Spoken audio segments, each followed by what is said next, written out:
we will be able to have a lively morning discussion if we can all speak to keep to our speaking times. I would just like to see if the Vice President is prepared to deliver his remarks to you. Okay. Bon, Monsieur Papadimoulis. Yes, Mr. Papadimoulis is present, and we do have good technology available to us.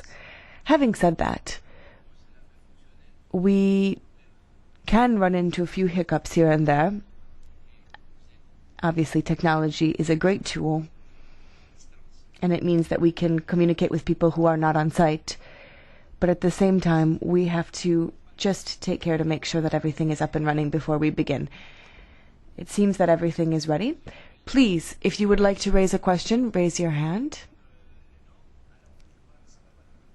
Mr. Papadimoulis is now present. Je le dis en grec.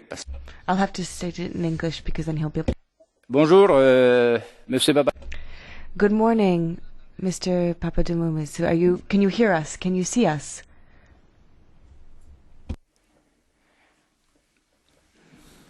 Nous, on vous attend pas. We cannot hear you, unfortunately. Voilà. Can you hear me now? Voilà. Good morning to everybody. Is it okay now? Ça marche pas.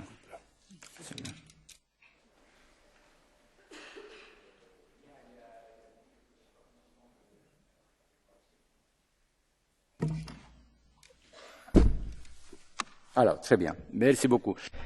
Wonderful. Mr. Papadimoulis, I hope that you have now a good video conference connection to the hemicycle. First and foremost, thank you so much for being here with this morning. Thank you for taking time out of your schedule to reply to the queries of the young people here at Euroscola. Prior to receiving their questions, would you like to perhaps give a few introductory remarks, some things about your policies and your role in the European Parliament? Good morning to everybody. I wish you to have a fruitful day and fruitful meeting and discussion. My name is Dimitris Papadimoulis. I am Vice President of the European Parliament. I come from Greece. It is my second mandate in the European Parliament. My portfolio in the Bureau of the European Parliament is related with gender equality, diversity, the relations with the national parliaments all over the world, the relations with the trade unions, the relations with the Council of Europe. And also I participate in the communication strategy of the European Parliament. The European Parliament is the only directly elected body in the structure of the European Union, and it has also another strong point that all the debates in the European Parliament are visible from the people via the modern technology. We are discussing with open doors and not with closed doors as other bodies and other institutions of the European Union, like the Council or the Commission. I think that the European unification process is a long story. It started after the end of the Second World War, and we are committed to create not only a financial union, but also a political union based on the values of democracy, of the human rights, of the respect of the other. We are facing nowadays a lot of challenges like rising inequalities, unemployment of the youth people, of the young people, or inequalities between poor and rich, or the North and the South. I think that it's important to improve that process with an open debate, making changes also in the architecture of the European Union, trying to deliver to the people the demands that we promised to them. Now there is a threat for the European unification process, the threat of extreme right populism and nationalism, which wants to go back to destroy everything which had created in the last 70 years. But if we want to make the European Union more attractive, we have to put in practice policies creating growth, creating employment, giving better perspective to the young people, and diminishing the gap between the leadership and the bureaucracy in Brussels with the citizens, with the people who are wanting to be informed and to discuss. I think that the initiative of Euroscola is a very good tool for having that opportunity to discuss with the young people, and I'm ready to answer to your questions. Très bien, merci beaucoup, Monsieur Papadimoulis. Thank you very much, Mr. Papadimoulis. So, if you would like to raise a question, please raise your hand. 126, 126, please. Please stand up and introduce yourself and raise your question in 30 seconds. Please stand if you don't mind. UK to leave the EU, what aid or actions can the EU take to help countries with strong and important trade links with the UK to ensure the smallest economic and financial loss, such as Ireland? Thank you.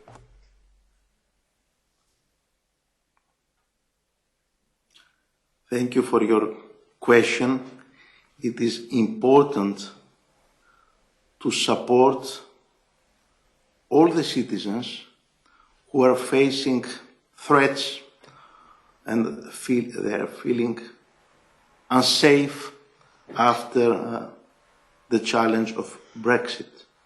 And I think that for the Irish people, it is quite important to keep open the window of the reunification of Ireland, and also not to have closed borders, strong borders between the south and the north of Ireland.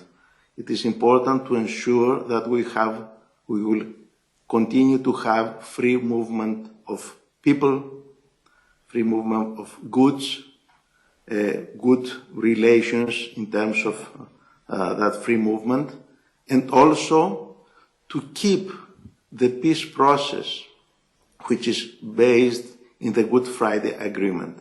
The European Parliament had decided recently, some days ago, almost unanimously, a resolution based on that approach and strengthening that perspective.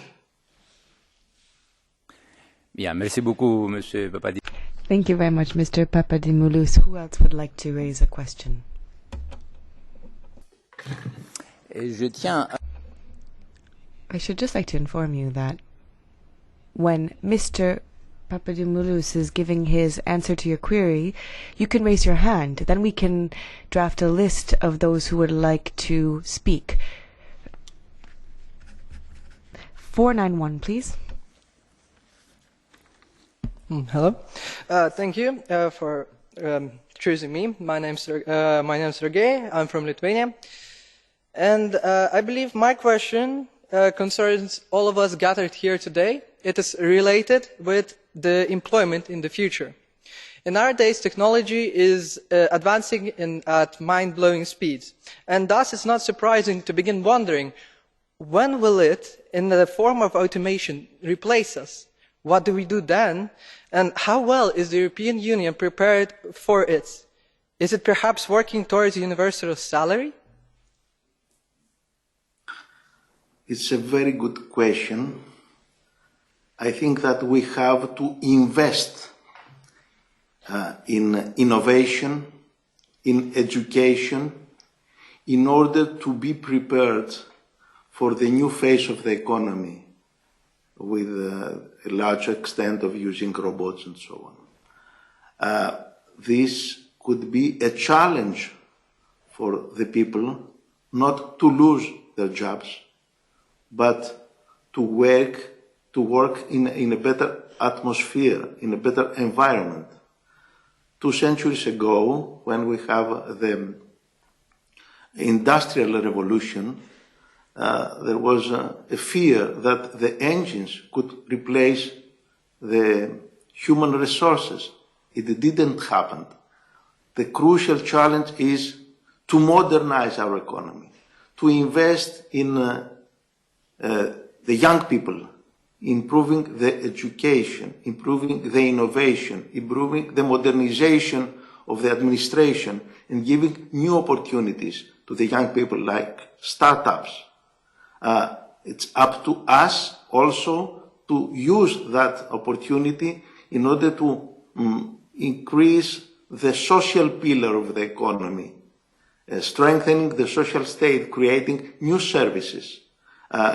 So I think that there is not a threat, but a challenge.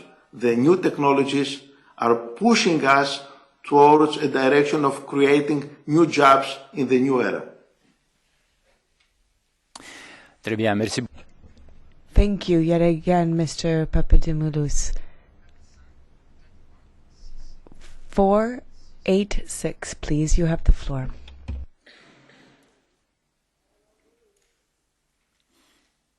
Non? Pas grave. No? That's okay then. 407, please. 407, please. I'm also from Greece, and I want to ask Mr. Papadimoulis, in Greece and also in other countries, that do you think that the less favored areas, for example, with high unemployment and with low development, should enjoy a preferential tax regime and other types of developmental incentives, for example, exemptions and subsidies? Thank you. Our country is facing a huge challenge. 8 years ago, there was a bankruptcy of the state, and we were forced to implement a bad, difficult treatment, which had created a huge recession of more than 25%. And a triple unemployment, which jumped in the end of 2014 in 27%, and the youth unemployment to 55%. Yes, you heard well, 55% youth unemployment. Now we have started recovering the economy. There is a reduction of unemployment from 27 to 21%, and a reduction of youth unemployment from 55 to 43%, but it's huge already, also to now. So it's important to keep recovering the economy, creating new jobs, increasing the investments, and use all our resources, public, private, domestic, foreign, to boost the economy. And on that, the provisions are good for the coming 2 or 3 years, 2018, 2019, 2020, and I am convinced that in next August of 2018, Greece will succeed to have an successful exit from the era of memoranda, and we will continue having an inclusive growth. Our human resources, and mainly the young generation, is the strongest capital of our country, and we have also to, not only to invest on them, but to take our lessons from the past. The the bad governance of my country, of your country, which had created such huge deficits and debts and such painful unilateral recession and reduction of salaries, pension and social state has to be a lesson for our people not to make the same mistakes. Bien, merci beaucoup, Monsieur le Vice-président. Thank you very much, Mr. Vice President. 511, please. You have the floor. Go ahead. You may stand up, introduce yourself, and ask your question. Hello, I'm Christina from Cyprus, and my question is how we can make new jobs if technology is surrounded around us and take our jobs. Christina, I will give you examples in which the new technology is creating jobs. Let's take as an example Facebook as a new way of communication. It had created thousands of new jobs. Airbnb, it had created thousands of new jobs. The Erasmus program, of having an exchange of students, support of movement of students to continue their studies in other countries. It created new jobs. So we have to face the new technology not as a threat, but as a challenge to work better, to create new tools in the economy, to create new space in the economy like the startups economy, and to use that improvement of the technology as an opportunity for a better balance in our daily life. And my vision is that it's important for the human beings to use the improvement of the technology in order not to lose their jobs, but to work better, less, and to have more free time for their leisure, for their interests, for their hobbies.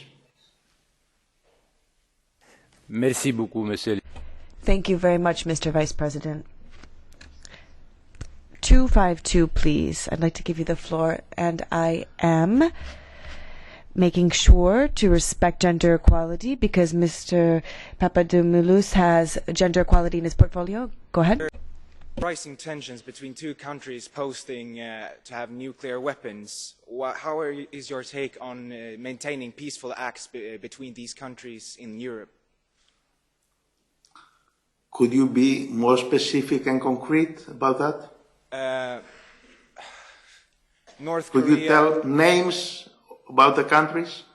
How to maintain a peaceful act between the countries and not showing any aggression and choosing sides and in some ways don't affect the conflict in any way or try to get involved in the conflict.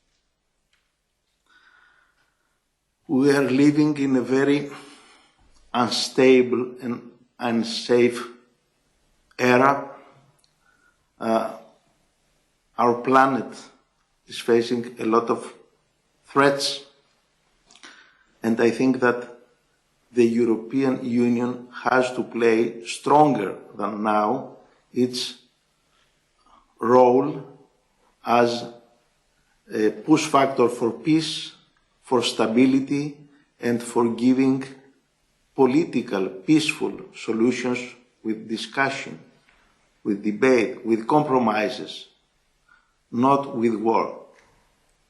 We have the huge and very bad experience of the recent world wars. And the First World War and the Second World War, tens of millions of deaths.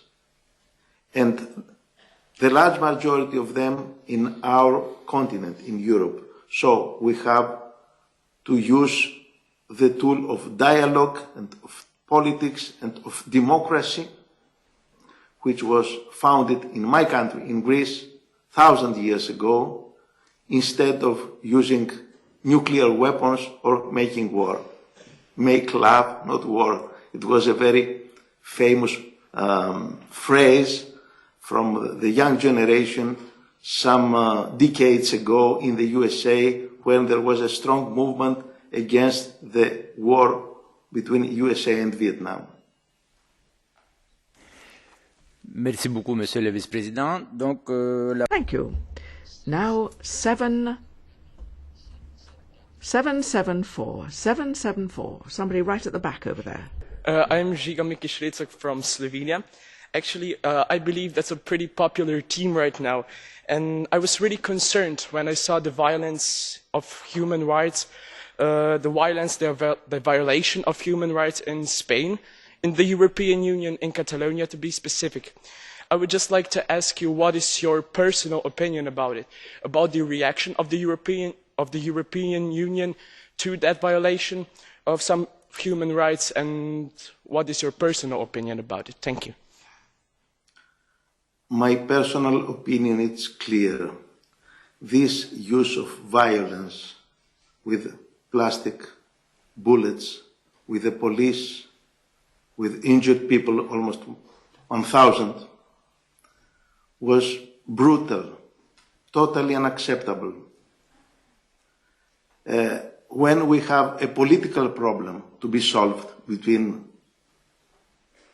Madrid and Barcelona, the only way to be solved is the dialogue. In a political problem, we have to give political solutions. And it is impossible to give that solutions using the police forces and the plastic bullets. My personal opinion and demand is to use a window of opportunity for a dialogue now between Spain and Catalonia, which is a region of Spain. And it is important for the European Union, the European Parliament, the Commission to play a role as a mediator for that dialogue. Now we have a window of opportunity which has to be on the ground, transformed in positive steps.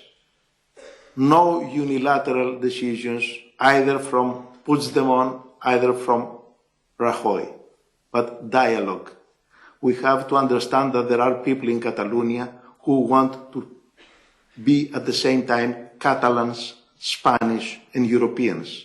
We live in a European Union with 28 member states in which there are living more than 70 nations. The European Union, a lot of member states are multicultural, multi-ethnic, multilingual. The nationalism and the divisions are the wrong answer. The right answer is to find a new balance between the identities, the ethnic identity, the state identity, the European identity, and the democracy and the dialogue and not the violence is the only way to find solutions. Merci, Monsieur Papadimoulis, encore une fois. Thank you very much again, Vice President, once again. So, there's a young lady now, I believe. We don't quite know what number it is. I'm sorry, we couldn't hear. Sit down, please. Sit down. 43. It's now already asked by my fellow Slovenian, but as we all know, Catalonia had an independence referendum on 1st of October, on which 90% of Catalans decided for independence. Because I'm coming from a country, Slovenia, that had difficulty becoming independent as well, because situation between Slovenia and Yugoslavia was similar to the situation now between Spain and Catalonia. I'm interested in what will EU do when Catalonia declares independence. In the previous answer to the question, you said that there is still a window, but I think that a window for dialogue now. but I think that this window will probably close if Catalonia declares independence. Don't you think so? Thank you. Yes, I would try to continue my previous answer. First of all, the result of the referendum was 90% for independence, but the participation of that on that referendum was almost 40%. And I think that according to the Constitution of Spain, there is no room for unilateral decisions for independence. The only way to find a solution is to find an agreed roadmap for increasing the autonomy of Catalonia inside a democratic Spain. And I have to say that 2 days ago, President Puigdemont didn't declare clearly the independence of Catalonia. He asked for a dialogue with Madrid, with the Prime Minister Rajoy. And I think that it's now the ball to the terrain of Rajoy not to continue blaming and punishing the Catalans, but to start such a dialogue. And if there is a law and a constitution, it is important to respect it, but also to have open eyes and open ears to probably change it if the majority wants such a change. So I insist that it's an opportunity and a democratic obligation for both sides to use that possibility of a dialogue. I fully support personally the appeal of the mayor of Barcelona, Ada Colau, who said, stop the escalation of tension, stop the unilateral use of forces, start a dialogue immediately to find democratic solutions. And I think that this is the opinion of the large majority of the European Parliament, not only my personal opinion. We had a discussion in the plenary of the European Parliament last week in the place that you are sitting now, and the large majority of all the political groups had supported the idea of having a dialogue in order to find the necessary compromises and agreements. Merci, Monsieur Papadimoulis. Thank you very much. I'd like to give the floor to 643, young lady. And I come from Greece. My question concerns the environment. I wanted to ask you what is your opinion on the environmental damage that has been going on, and what can Europe as a whole do to protect our home, our planet? What measures do you think should be taken to ensure the well-being of our planet? Thank you very much. Thank you for your question, and I feel enthusiastic because I have a lot of Greeks asking questions in that debate. I think that it is important to respect the environment because we have to protect it not only for us, but for our children and our grandchildren.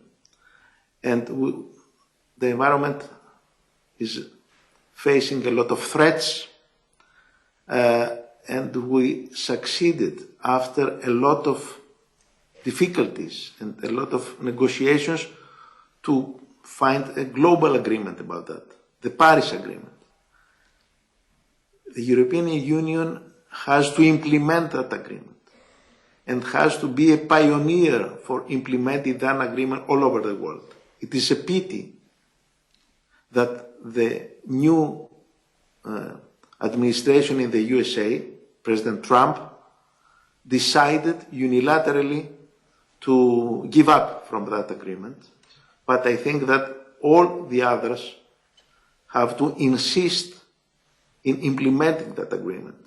not only Europe, but also Russia, China, and the very large majority, almost all of the member states of the United Nations. And I'm sure that having that pressure and implementing all the necessary measures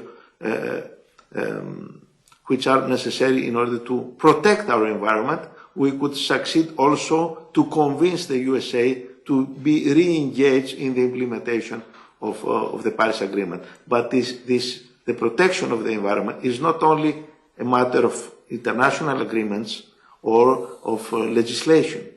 It's also up to us, up to any one of us, to protect our environment. When we are going to a forest for an excursion or to seaside for a swim, not to throw our things or to leave plastic glasses or something as garbages there. It's important the school, the family, the young people also to take voluntarily initiative to protect the environment, because it's not only a matter of law, but also a matter of daily behavior, a matter of temperature, of daily behavior. Bien, très bien, Monsieur le Vice-président. Thank you very much, Vice President. Now, 130, 130, please. Hello, I'm Nicola from Bulgaria, and my question is about corruption. How can the European Union help a certain country if the country can't solve its problems with the corruption? Thanks. I think that the corruption is one of the major threats for our democracy. And we have to use and to improve all the necessary tools in fighting the corruption in all possible levels. In the level of the European Union, we have the OLAF. It's an institution fighting the corruption. But also we have to fight the corruption also in the national level, in the regional level, in the level of the municipalities, in the level of trade unions, everyone. And everything has to be done in order to reduce the corruption. A window for corruption is a lack of harmonization of the legislation. I'll give you an example. There are some multinationals which are using the gaps in the fiscal policies of the member states, trying not to pay taxes. And so we have, as a result, big multinational companies like Fiat, like Google, not to pay taxes, using a window of opportunity and making agreements with corrupted politicians in member states, and that transfers a burden to the citizens who are paying a lot of taxes as salaries or as pensioners, as small and medium enterprises. So the corruption, the fight against corruption is not only a moral duty, is a duty which could save money for social state, for education, for innovation, and also for strengthening the economy, investing in new fields. But you said you are from Bulgaria. It is wrong to wait only from the European Union to fight the corruption. It's up to everyone in every country to fight against corruption, corrupted politicians, and corrupted laws. It's up to us to ask for a change, and I hope that the young generation will be an engine for reducing and diminishing and destroying the corruption as a phenomenon in politics. Bien, merci encore une fois, Monsieur le Thank you very much once again. Number 15, please. Good morning. My name is Gisela. I'm from Spain. And I want to ask you, taking into account the current situation, not only in my country, but in many other European countries, how do you think the European Union can help, like, stopping extreme right-wing ideologies and independentist movements? Thank you. I think that it is important to learn from our history. 80 years ago, there was a rise of nationalism in two major countries in the European Union, in the European continent then, Germany and Italy. Nazism and fascism, they were speaking in the name of the nation, of the identity, of the glory, in the name of protecting people, and they destroyed Europe and mainly their countries, with millions and millions of victims. In your country, in Spain, there was a very strong fascist dictatorship from Franco for almost 40 years, destroying democracy, killing people after a very strong civil war. It is important for you, the young people, to avoid such a step to the past. We have to continue with the tools of peace, of democracy, of dialogue, because if we want to create something better for your generation and for your children, it is important to keep that lessons from the past, improving our structure. In Europe, we have experiences good and bad. And the solution is to see in the European Union how we could improve our experiments, our practical results. I think that the engine for the increase of the extreme right in modern days today are coming from two kinds. One is the fear coming from the refugees, coming from the immigrants. They are using that fear in order to improve their propaganda. And the other is the rising social inequalities, unemployment, poor people, increasing gaps between the poor and the rich, the poor and the rich people, the poor and the rich regions and countries. So if we want to find the extreme right extremists, we have to take lessons from the history, but also to make the European Union better, more oriented to the growth, more oriented to create jobs, more oriented to democracy, more oriented to respect the other. You are in the salle of the plenary of the European Parliament, and you are speaking different languages, we are coming from different member states, you have different colors, every one of you is different from the other, but you have to work and to live together, respecting itself. This is the way to fight against the extreme right. Merci beaucoup, Monsieur Papadimoulis. Thank you very much, Mr. Papadimoulis. I would like to give the floor now to a young lady. 176. My name is Emma and I'm from Ireland.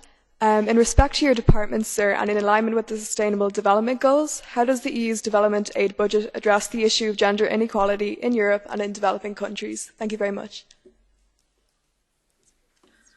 I am responsible about the gender equality in the European Parliament as Vice President of the House.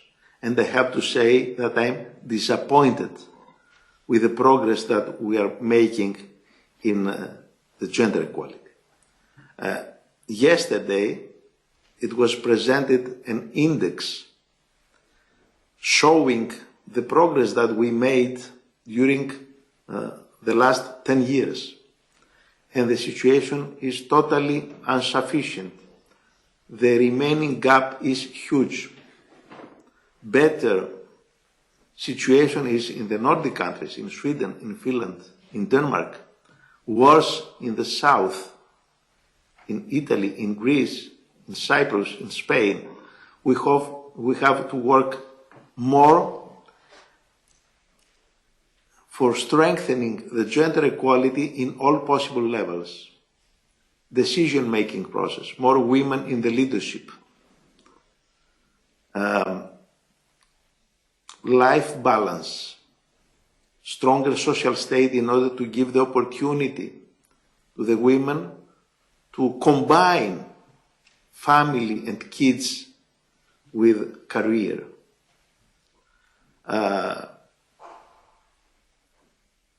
Probably legislative measures to support the stronger participation of women in the public sphere. But I think that the most important thing is to change the minds of the human beings, and you, the young generation, you have to be a kind of pioneer in that direction of having equality in rights between men and women, boys and girls, because some of the elder people are more conservative on that, and they have more old-fashioned ideas. So we have to work in all possible levels in order to continue with more ambitious goals to reduce or to not to have any kind of gap. Why it is useful to keep that pay gap between men and women? If a human being is making the same job, it has to be paid in an equal basis, no matter if it's a man or a woman. Merci, Monsieur Papadimoulis. Thank you, Mr. Papadimoulis. Number 8, please. Hello, I'm Benjamin from Germany, and I would like to ask you for a concrete solution of the current situation of migration with regard to human rights protection. It is a difficult question to be answered in 3 minutes, but I think that for a right and concrete answer to the migration policy, we have to respect our rules. Geneva Convention for the refugees, legal ways for migration.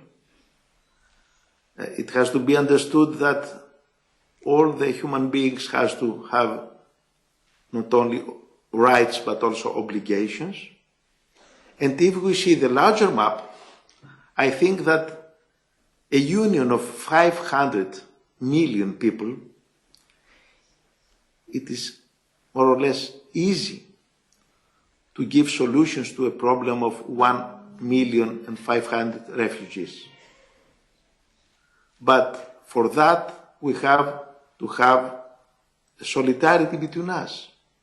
Take as an example your country, Germany. Germany took a lot of responsibility on giving solutions to the refugee problem, like my country, Greece or Italy, who are the two gates. But there are some other member states, like Hungary, Poland, which didn't receive one refugee for years. They are denying to implement their obligations in a proportional way. We have unanimous decisions of the Council, of the Commission, of the Parliament for a relocation program of the refugees. And they are denying to take their part of the responsibility. But the European Union is not a union a la carte. I think that there are some leaders in Poland and Hungary who are thinking that the European Union is good when they have to take subsidies for their farmers or funds for their infrastructure, but they do not want to take their part of responsibility in facing the problem of the refugees. So we need more Europe, stronger cooperation, stronger control of our external borders, legal ways of for legal migration, one asylum policy for European Union, not 28 different asylum policies, and of course, full respect of the Geneva Convention about the refugees. It was signed in 1951 in Geneva, and it has to be respected. Merci beaucoup. Encore une fois, Monsieur Papadimoulis, la parole est à jeune fille. Thank you very much. I'd like to give you the floor. Number 42. 42, please. Hello, I'm Elena from Cyprus, and I'd like to ask you what measures does the European Union take to protect its members against terrorism? I think that on that we have to strengthen our cooperation in the European level. There are some who believe that going back to the national borders, we will be more safe. It is totally untrue. We need a stronger cooperation between police, secret services, exchanging information. For example, the people who had done the attack in Paris and were Belgian citizens there was as suspects in the radar of the Belgian police and Belgian secret services, but the Belgian secret services didn't transfer that data to the police of France. And so they stopped them in a road, but not having the data, they left them to continue their travel. So we need stronger cooperation, and also we need stronger democracy. The terrorists, the extremists are trying to create an atmosphere of fear, and to destroy our way of living, our values. I think that it's important to give a strong message that we are taking all the necessary measures to increase our defense against that threat in a European scale, in a national scale, but also we are supporting and strengthening our democratic way of living. And be careful. The terrorists who are using their faith as an argument are making destroying the respect between religions. Let's say, for example, the mad people, the extremists of ISIS, is a very, very small minority of the Muslims. The Muslims is 1.5 billion people in our planet. If we will fail in the trap to say that every Muslim is a terrorist, it will destroy our values. And we have not to make that mistake, which is the first step for a racist approach. Merci, Monsieur Papadimoulis. Thank you, Mr. Papadimoulis. Just a bit of information. No need to raise your hands at this point. We have a very long speakers list. We only have 10 minutes left available to us. So I apologize if you did not have a chance to raise your question. Don't worry. In the afternoon, you will have that opportunity here in the hemicycle. So the gentleman way in the back, 743. 743, sir.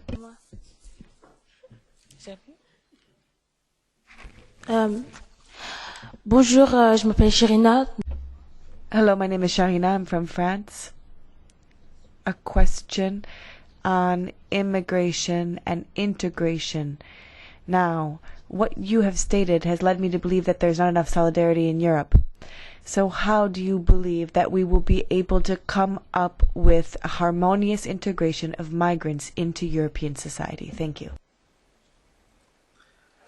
I think that this is the key point, to harmonize our approaches in order to create step by step a common European policy about migration. Now we do not have a common European policy about migration. We have 28 more or less different migration policies.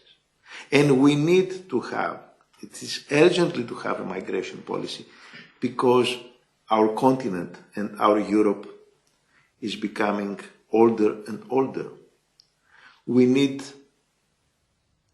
millions of human beings, brains and hands to support our progress.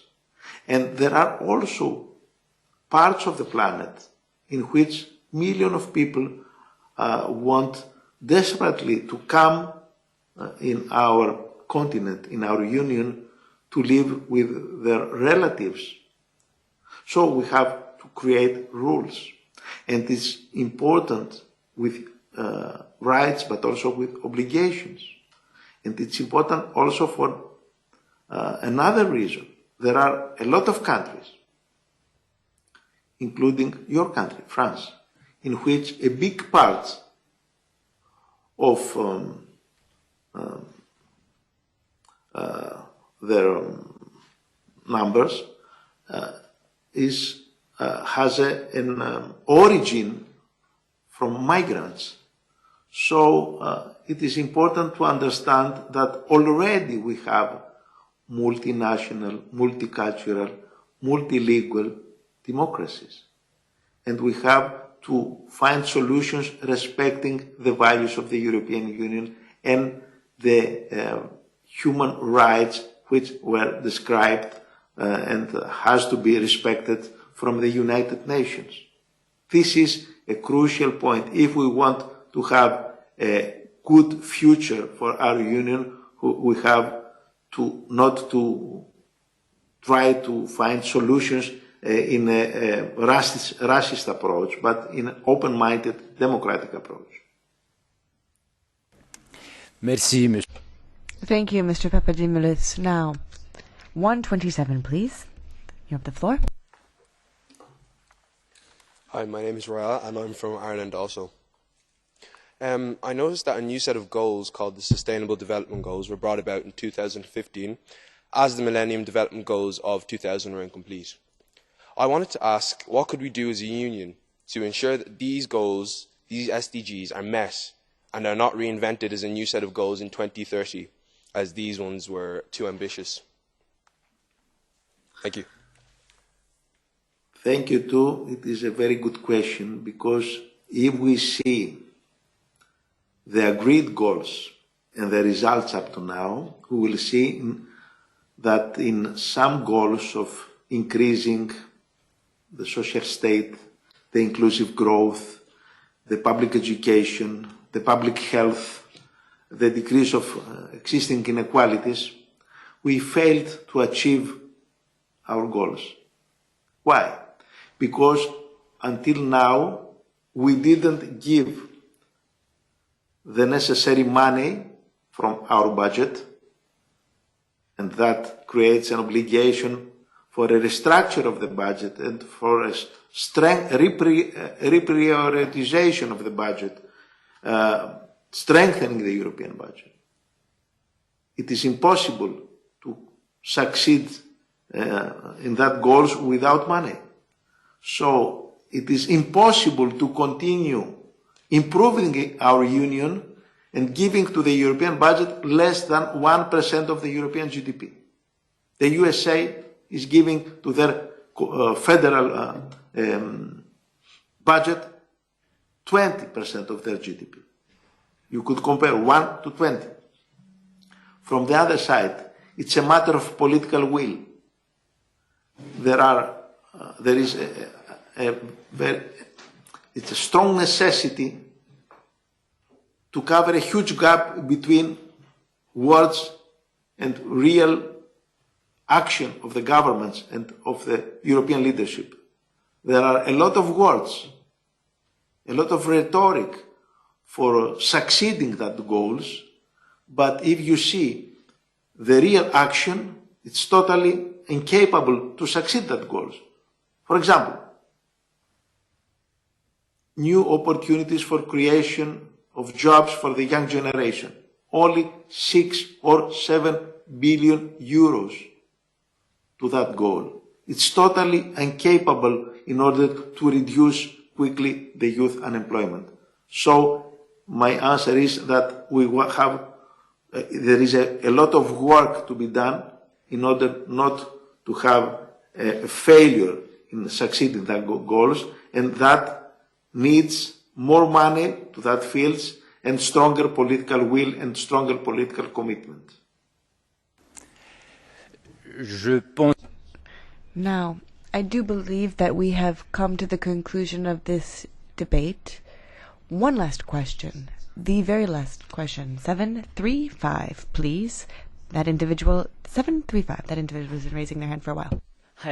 Hi everyone, my name is Vasco, I come from Portugal. Mr. Papadimoulis, I would like to ask you what you think about and why is the retirement age is increasing in Europe with so many young people unemployed. Don't you think it should decrease instead of increasing? Thank you. I think that it's important to have a turn of the financial policy from unilateral austerity policies to a growth-oriented policies, to invest more in education, in innovation, in new fields of economy, to spend more money and not only to cut salaries, pensions and social state. For almost a decade, there was a financial approach too neoliberal. I could call it dogma Schäuble. And that created a lot of pain in your country, in Portugal, in Spain, in Italy, in Greece, and rising inequalities between the north and the south, the rich and the poor. And that divisions is a danger for the European unification process. The European Union has to create jobs, has to invest more in the future, and you are the future, the young generation, because otherwise we will fail. And inclusive growth means that we have to change also the way of working. Someone said that the existing European Union is a kind of game in which 28 member states are discussing and at the end Germany decides.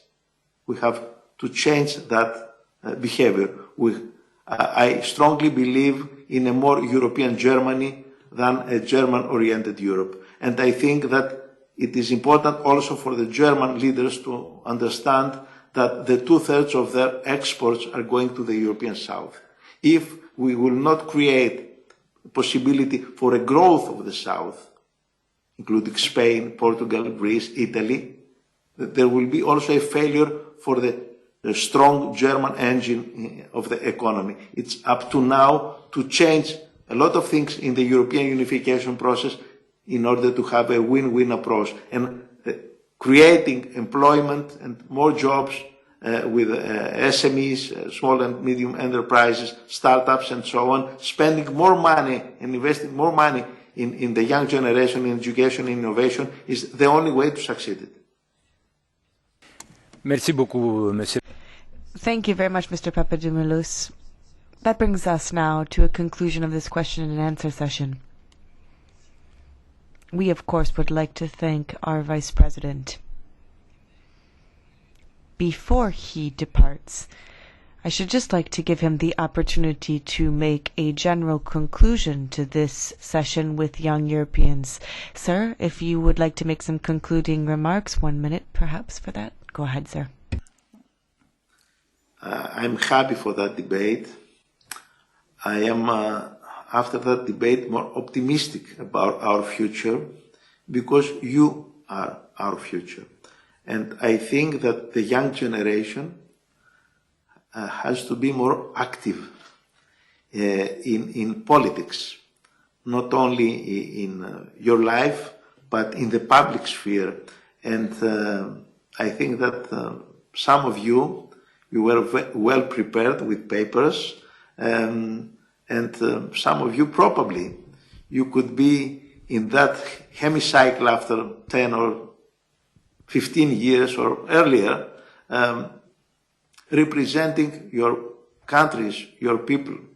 Good luck to every one of you, and I'm sure that that experience of participating in Euroscola, it could be a good experiment of democracy and parliamentarian life. You are helping us to become better. Très bien. Merci beaucoup, Monsieur. Thank you very much, and thank you very much, sir.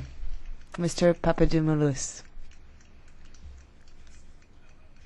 Thank you again for having taken the time to reply to the questions raised to you by our young people this morning. We will continue with our program now. I'd like to give the floor to my colleagues for the next steps in our morning session. Go ahead. Un grand merci.